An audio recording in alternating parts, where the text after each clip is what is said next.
Collect-a-thons are fantastic. They provide a childlike joy with their simplistic gameplay rhythms and their adorable protagonists. Collect-a-thon gameplay is most often associated with platformers, and together the two make a dynamic duo. That being said though, it's not uncommon to see other genres successfully take on collection-based mechanics, like action-adventures with Ghosts of Tsushima and Insomniac's Spider-Man, or RPGs like Pokemon, and of course there's always card games such as Gwent and Hearthstone. Whether amassing an assortment of goodies is at the forefront of the gameplay, or it's in the background as a series of side missions, it's quite easy to fall into a comforting lull as you search every nook and cranny for trinkets. The simplicity of collecting every single piece of a finite set remains a tried and true gameplay mechanic for developers to build from. It's all about taking it one step at a time and slowly and methodically locating and harvesting every collectible as you inch your way towards full completion. And when you do reach that 100% check marker, an exuberant feeling washes over you as you see all of your work pay off before your very eyes. This checkbox style of gameplay has always been a favorite of mine, and it got me wondering about why collection-based mechanics are so satisfying. Obviously, collecting things isn't a behavior that's resigned to video games, but it's where I've personally found the most joy from it, and it turns out there's a ton of reasons for why we love to collect. So today, in this episode of Psychology of Gaming, the series where we look at how psychological principles are worked into games, and how games can affect us psychologically, we take a look at the psychological appeal of Collect-a-Thon gameplay.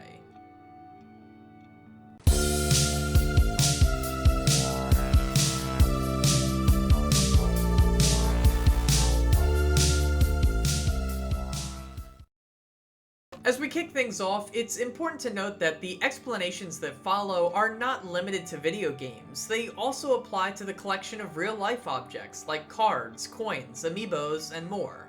There is a satisfying and well-documented joy that we experience from collecting.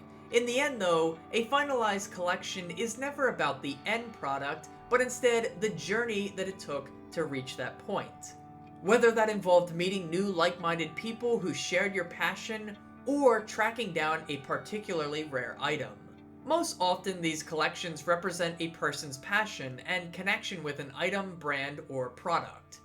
A wealthy car enthusiast may spend their time purchasing a series of sports cars. A massive fan of Nintendo may stay up late waiting for the new Amiibo pre-orders to go live, while also getting up super early to check Walmart for new shipments.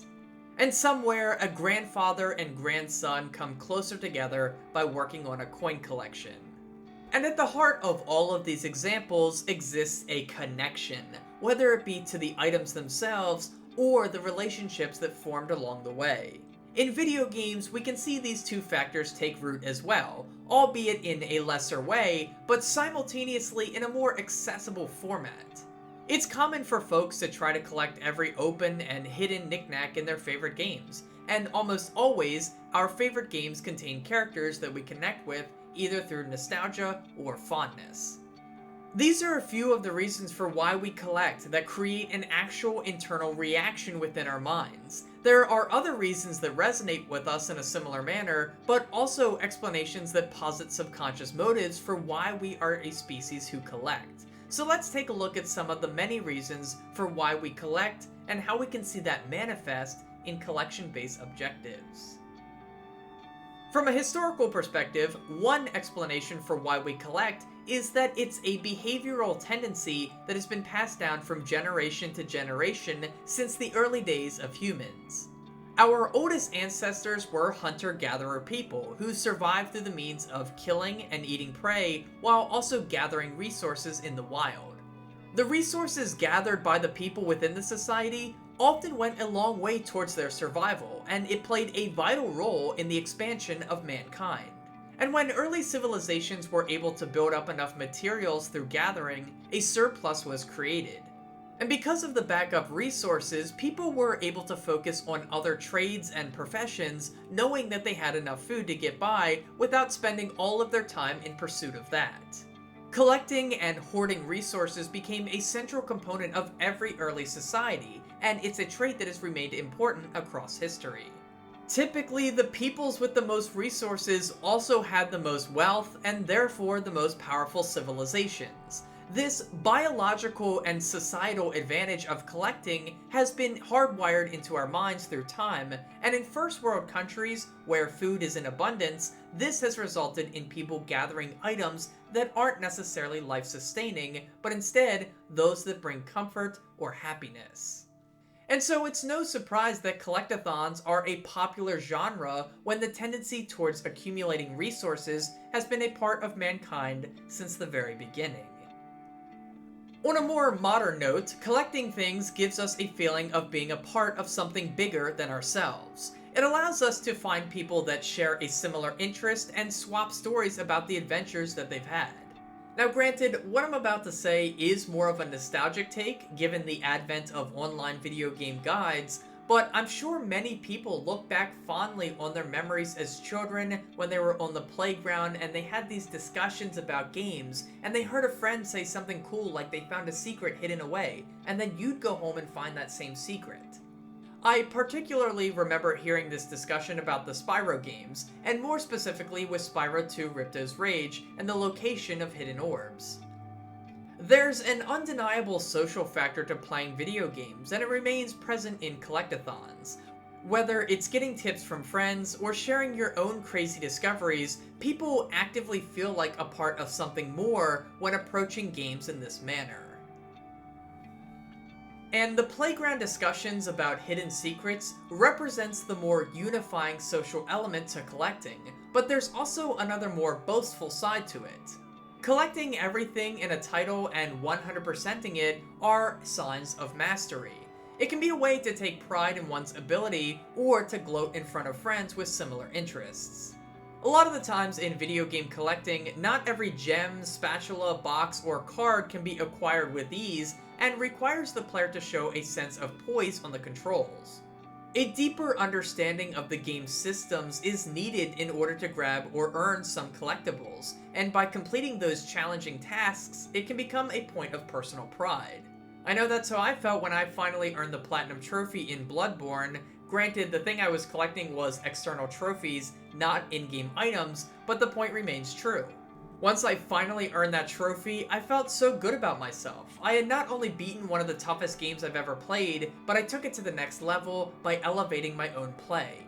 And that sense of accomplishment is something I still value to this day, and I know many others feel the same upon completing games that resonate with them, whether that means gathering all the internal items in the game or the external trophies and achievements outside of it. On top of these reasons, there's also a few ways that collecting things can improve our moods. The familiarity of gathering up items in a video game can lead a person into a relaxed state, one where their anxiety and stress can melt away. The simplicity of going around a level or world and just gathering up the myriad of collectibles is ever tempting and satisfying to many players. There's a certain level of comfort that overtakes a person when they get into that groove of just collecting items. It's another form of escapism that video games can provide. In some cases, it can be an escape back to our childhoods, a simpler time where the stress of being an adult was years away and we were free to do as we pleased. And naturally, we are more inclined to partake in activities that lower our stress, bring us joy, and remind us of better times. For other players, it's that slow and methodical build-up towards completing a collection that offers them the most happiness. Every hour logged in the game sees their total completion percentage rise. Each trinket they acquire signals a small step towards their ultimate goal. In the same way that seeing numbers increase in an RPG can be rewarding, the same can be said about watching your collection of items grow in a game as you inch closer and closer to nabbing them all. Every collectible discovered is like a little hit of dopamine. It's a tiny reward that reinforces the behavioral pattern within your mind. So these are but a few of the psychological factors for why some people gravitate towards collecting things, not only in our real physical world, but also in virtual environments where developers have hidden items in plain sight and in tucked away locations. So to recap, you can tie this passion of collection back to our ancestral roots. You can acknowledge how journeying towards and completing a collection can provide you with comfort and relief. You can gain a small sense of control in a chaotic world by finalizing and curating a collection. You can discover a sense of pride and accomplishment by mastering the skills required to gather items. And you can find yourself belonging to something much bigger than just you and your individual collection by meeting new people with a similar passion and expanding your social life. These aren't the only reasons for why we collect, as many psychologists agree that there is a whole multitude of explanations for why we as humans like to gather things. The point of this video was to bring to light some of them and tie them into collect-a-thons and collection-based gameplay.